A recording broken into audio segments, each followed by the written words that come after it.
I serve under the Democratization, Good Governance and Human Rights Committee under the SADC Parliamentary Forum. The challenges and successes that we faced are wide-ranged, from the successes being that we are able to come together as SADC countries to share experiences, challenges around curbing and fighting corruption, and issues around human rights mandates. But the problem comes in when you as a committee are therefore to ensure that member state countries that are breaching human rights treaties, member state countries that are engaging in well-practiced and high-profile corruption are the ones that have to be held accountable. It becomes very difficult because most members in the countries and most members of the countries that are serving in some of these committees are shying away from the reality. We have issues of human rights crisis moving to Eswatini, the DRC Congo,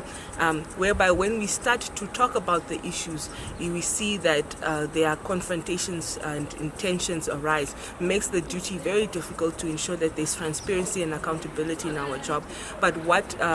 is exciting is that we are working together in endorsing and seconding the motion to fight against corruption, to look into the financial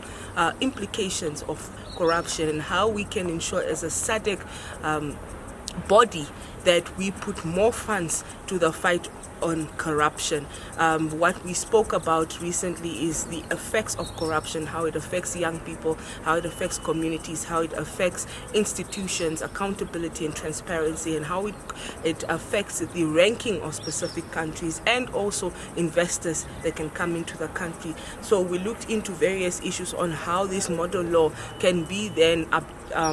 put into the constitutions, can be put into parliaments of the various member states, and how it can be further advocated within the member states of SADC Parliamentary Forum to ensure that in their own various efforts as parliamentarians, they take the model law as a guiding tool to further curb corruption and to strengthen their institutions, and to also look for finances within the region to fight and equally unite against the fight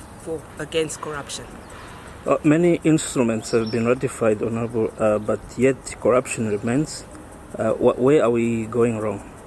Where we are going wrong is that it's the implementation of those tools. If you look at the previous sittings of SADC, they have been speaking about the agenda of fighting corruption. They have brought model laws, they have brought policies, they have brought suggestions, they have brought motions and debates among the heads of states, from the level of the heads of states to executives and to parliamentarians, like we are doing right now at SADC-PF. But the problem becomes implementation, because when you implement what you actually stand for, then you start opening the rotten tin, and then you start exposing even some of these leaders that are themselves corrupt are the ones to champion against corruption. So that becomes a problem, because now they'll have to go against themselves, because states are so captured to the point where there are connections and links from this source to that source on funds going missing to that, and it's channeled to who. So it becomes very challenging in terms of implementation and strengthening the institutions that are put in place via the constitution to fight corruption. Those institutions sometimes in most countries are very much centered to guide and to are used as a tool by the corrupt leaders themselves to safeguard themselves, to ensure that they are not exposed, to ensure that they just focus on specific